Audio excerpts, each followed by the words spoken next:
tapi tidak mutamakin. Maksudnya yaitu gini, orang yang berwudu itu ketika ia duduk, kalau tadi kan ghairi hayatil mutamakin. Kalau ghairi hayatil mutamakin itu bergoyang-goyang. Jadi ini untuk yang penjelasannya. Qaidan ghairu mutamakkinin. Duduk seperti ini, terus dia itu goyang-goyang. Duduk ke belakang, tiba-tiba ke samping kanan, ke samping kiri atau ke depan. Yang sekiranya pantatnya itu bisa terangkat.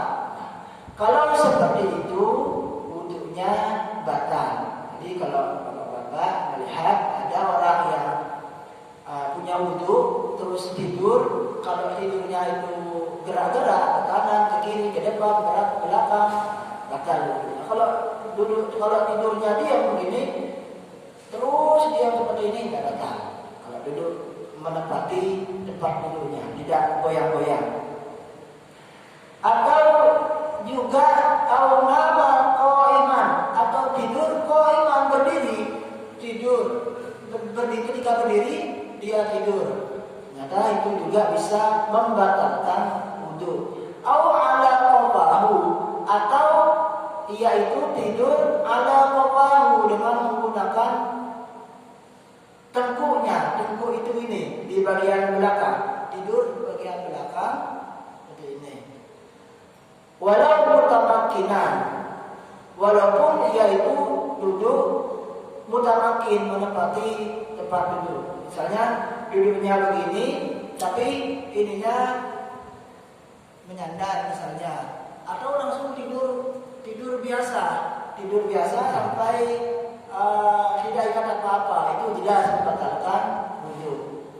Wong tidur nyender aja, kita misalnya ada orang walaupun duduknya diam begini, tapi dia itu menyender, nah itu bisa membatalkan wudu. Seperti itu. Saya ulangi, yang termasuk kategori membatalkan wudu yaitu tidur dalam kondisi duduk, tapi duduknya tidak menempati tempat duduk, goyang-goyang duduknya. Terus yang kedua, tidur dalam kondisi berdiri tidur. Terus yang ketiga, tidur dengan menggunakan tengkuknya di bagian belakang punggung bagian atas, di leher bagian belakang. Itu yang kedua yang membatalkan wudu. Yang ketiga, wasalisu zawalul aqli, hilangnya akal. Ail ghulabatu, artinya dominan, alaihi, atas mutawaddi. Dominan maksudnya akalnya itu dikalahi oleh rasa hilangnya akalnya tersebut. Hilang karena sebab apa? Bisukrin, dengan sebab mabuk. Bisukrin dengan sebab mabuk. Au maradin, atau sakit. Au jununin, atau gila.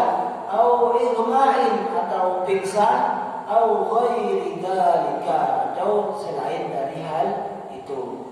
Hilang akal karena mabuk atau sakit, itu juga bisa menyebabkan batalnya wudu. Warabi'u, yang keempat, lamsur rajuli al-mar'ata al-ajnabiyata, menyentuhnya laki-laki al-mar'ata kepada perempuan al-ajnabiyata yang asing, ghairul mahrami. Jadi yang benar adalah mahram, bukan muhrim. Ada yang mengatakan kamu bukan muhrim saya. Nah, itu salah. Yang benar adalah kamu bukan mahram saya. Apa perbedaan mahram dan muhrim? Kalau mahram itu orang yang haram dinikahi. Kalau muhrim itu orang yang sedang ihram, baik itu ihram haji maupun ihram umrah. Itu muhrim. Saya ulangi, yang benar adalah bukan mahram, bukan muhrim. Bukan muhrim itu salah. Yang benar adalah bukan mahram.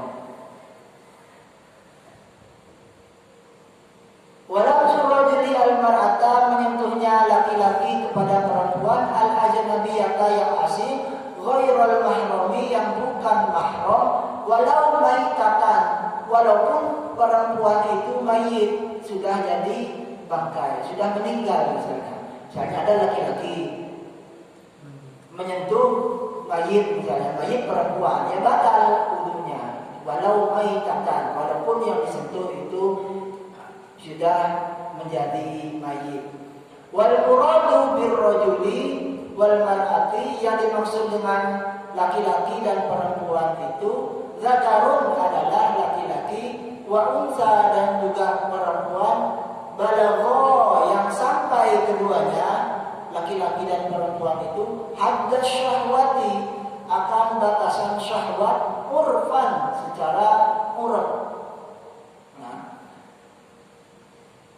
Maksud dari batasan syahwat, misalnya kalau laki-laki melihat perempuan bersyahwat, yaitu ya naik anunya, itu batasan laki-laki. Kalau perempuan ketika melihat laki-laki itu kayak ada getaran-getaran gimana gitu. Itu ciri-ciri kalau perempuan ketika sedang syahwat. Urfan secara biasa. Selanjutnya wal muradu bil mahrami. Nah ini dia. Wal muradu yang dimaksud bil mahrami dengan mahram. Apa sih mahram itu? Mahram adalah man, orang, haruma yang haram, nikahuha, apa menikahi man tersebut, li ajli nasabin, dengan sebab nasab. Haram menikahi. Yang dimaksud dengan mahram itu adalah orang yang haram dinikahi dengan sebab nasab. Siapa saja orang yang haram dinikahi dengan sebab nasab itu? Yang pertama bapak, yang kedua ibu, yang ketiga anak, yang keempat adik, yang kelima kakak, yang keenam bibi, yang ketujuh paman. Nah, orang-orang itu ketika kita sentuh itu tidak membatalkan wudu. Saya ulangi, karena orang-orang tersebut masuk dalam kategori nasab, masuk mahramnya kita. Bapak, ibu, adik, kakak, paman, bibi, dan juga anak. Bapak, ibu, anak, adik, kakak, paman, dan bibi, itu semua tidak membatalkan wudu ketika bersentuhan dengan tanpa penghalang. Au-rodohin, atau dengan sebab rodok. Rodok itu artinya satu susuan. Satu susuan maksudnya adalah misalnya A ini seorang ibu punya anak B. Nah, ada orang lain menitipkan anaknya itu yang C.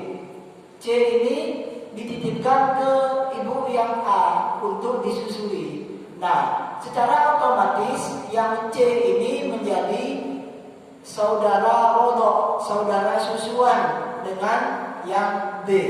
Jadi ketika ia sudah seperti itu, bisa menjadi mahram dan juga tidak membatalkan wudu. Saya ulangi, ada orang yang menyusui anaknya orang lain, secara otomatis ketika sudah mencapai ketentuan berapa kali hisapan susuan itu, ia bisa menjadi rodok, saudara susuan, hingga bisa menjadi mahram dengan ibunya yang menyusui dan juga dengan semua keluarga yang terdapat pada si ibu yang disusui tersebut. Al-musyaharatin, atau dengan sebab musyaharah. Musyaharah itu karena pernikahan. Wa qawluhu, dan perkataan musannif pengarang kitab ini, min ghairi haidin, dengan tanpa penghalang. Jadi menyentuhnya orang perempuan yang asing bagi kita itu ghairi hailin, tanpa penghalang. Tapi kalau menyentuhnya dengan penghalang, misalnya pakai kaos tangan atau pokoknya ada penghalangan lah untuk baju misalnya, maka ketika bersentuhan dengan yang mar'ah al-ajnabiyah, perempuan yang asing itu tidak membatalkan wudu. Yakhruju, keluar, laukana, andai kata ada gunaka di sana hailun, penghalang. Andai kata ada penghalang di sana, fala naqadha, maka tidak batal wudunya hina idzin, ketika itu. Jadi ketika menyentuh perempuan yang asing bagi kita, ketika kita menyentuh dengan adanya penghalang hail, maka tidak menyebabkan wudunya kita batal, seperti itu. Wal khamisu, yang kelima dari yang membatalkan wudu, huwa akhirun nawaqidi, adalah akhirnya yang membatalkan wudu. Ini dia kata yang kelima, akhir dari yang membatalkan wudu. Apa yang kelima itu? Masyu farjil adami, menyentuh kemaluan anak Adam, bibadinil kafi, dengan bagian dalamnya telapak tangan. Menyentuh kemaluan anak Adam min nafsihi, milik dirinya sendiri. Jadi milik bapaknya semua, kalau disentuh dengan perut telapak tangan bagian dalam itu bisa membatalkan wudu. Wa ghairihi, dan juga miliknya orang lain, menyentuh kemaluan orang lain itu juga bisa membatalkan wudu. Zakaron, baik laki-laki, au unsa, atau perempuan, shogiron, baik yaitu anak kecil, au kabiron, atau yaitu sudah gede. Mayyit hayyan, baik yaitu hidup, mayyi au mayyitan, atau mati. Jadi menyentuh kemaluan anak Adam, milik sendiri, milik orang lain, baik yaitu anak kecil, baik sudah gede, baik yaitu hidup atau mati, itu bisa membatalkan wudu. Tidak mesti harus yang disentuh kemaluannya kita sendiri, menyentuh yang orang lain juga batal. Menyentuh kemaluan anak kecil juga batal. Menyentuh kemaluan orang yang mayit sudah meninggal juga batal. Seperti itu. Walabdul adami, adapun lafaz adami sakitun adalah gugur, artinya tidak ada lafaz adami itu fi ba'di nusakhil matni, di sebagian salinan matan. Wa kadza, dan demikian juga qauluhu, perkataan pengarang kitab ini, wa massu halqati duburi, dan menyentuh halqah, lingkaran duburnya orang yang berwudu. Ain adami, artinya manusia, anak Adam, yang kudu yang bisa merusak, bisa batal wudunya itu ala qaulil jadidi, menurut pendapat yang jadid, pendapat yang baru, pendapat barunya Imam Syafi'i. Menyentuh lingkaran dubur menurut pendapat yang terbaru dari Imam Syafi'i itu bisa membatalkan wudu. Wa 'alal qadimi, sedangkan menurut pendapat qaul qadimnya Imam Syafi'i, la yaqudu, tidak membatalkan masul halqati, menyentuh lingkaran duburnya tersebut. Jadi ini penjelasannya. Kalau menurut qaul jadidnya Imam Syafi'i, menyentuh lingkaran tempat keluarnya kotoran itu bisa membatalkan wudu. Tapi menurut qaul qadimnya, ketika beliau berada di Irak, menyentuh lingkaran dubur itu tidak membatalkan wudu. Wal muradu, adapun yang dimaksud biha dengan halqah, apa sih halqah itu, lingkaran itu? Al-multaqa al-munfadda, saluran al-munfadda, al-munfaddi, tempat keluarnya kotoran. Jadi yang dimaksud dengan halqah itu adalah saluran tempat keluarnya kotoran. Wa bi batinil kaffi, dan yang dimaksud dengan batinil kaffi tadi kan ada redaksi batinil kaffi, bagian dalam telapak tangan. Apa yang dimaksud dengan bagian dalam telapak tangan? Ar-rohati, yang pertama yaitu ar-rohati ma'a butuni asabihi. Ar-rohati itu yang ini, ar-rohati yang ini ma'a butuni asabihi, beserta perutnya jari jemari. Berarti yang di sini perutnya jari-jari. Jadi kalau menyentuhnya dengan ini itu bisa membatalkan wudu. Tadi di sini kan menyentuh kemaluan. Jadi kalau menyentuh kemaluan dengan bagian yang di sini itu bisa membatalkan wudu, menyentuh langsung. Tapi kalau tidak menggunakan bagian depan ini tapi bagian belakang punggungnya, misalnya gatel, misalnya kita sedang belajar mau garuk, kalau gini kan membatalkan. Jadi kalau gini menggaruknya itu tidak membatalkan wudu. Jadi yang penting menggunakan bagian luarnya, tidak bagian dalamnya telapak tangan.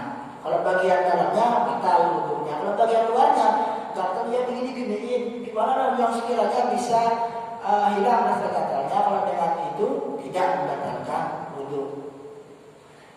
Wa kharaja, dan keluar, artinya tidak batal dengan redaksi wa kharaja, dan keluar bi batinil kaffi, dengan bagian perut telapak tangan, zahiruhu, apa bagian punggungnya. Jadi bagian punggungnya ini, kalau dengan ini tidak membatalkan wudu.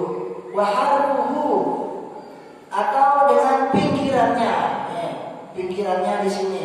Ini juga kalau digunakan untuk menggaruk-garuk misalnya tidak membatalkan wudu. Wa ru'usul asabi'i, dan ujung-ujungnya jari jemari. Ini ujung-ujungnya jari jemari kalau digunakan tidak membatalkan wudu. Wa ma bainahuma, dan sesuatu yang ada di sekitar pinggiran tangan dan pinggiran dari telapak tangan dan juga ujung-ujung jari tangan ini. Fala naqadha, maka tidak batal apa wudu bidzalika, dengan itu. Artinya dengan itu kalau kita menyentuh kemaluan dengan punggungnya telapak tangan, dengan bagian pinggirnya telapak tangan, itu tidak membatalkan wudu. Ai ba'da tahammuli al-yasiri, artinya setelah penekanan al-yasiri yang ringan. Jadi dilakukannya itu dengan menggunakan penekanan yang ringan, tidak dengan berat. Sudah habis, kita cukupkan. Untuk pertemuan yang akan datang, faslun fi mujibil ghusli, menerangkan tentang hal-hal yang mewajibkan mandi. Pertemuan akan datang. Kita akhiri kajian ini dengan doa akhir majelis. Subhanakallahumma wa bihamdika, asyhadu an la ilaha illa anta, astaghfiruka wa atubu ilaik. Hadanallahu wa iyyakum ajma'in. Wallahu muwaffiq ila aqwamit thoriq. Wassalamualaikum warahmatullahi wabarakatuh. Allahumma shalli ala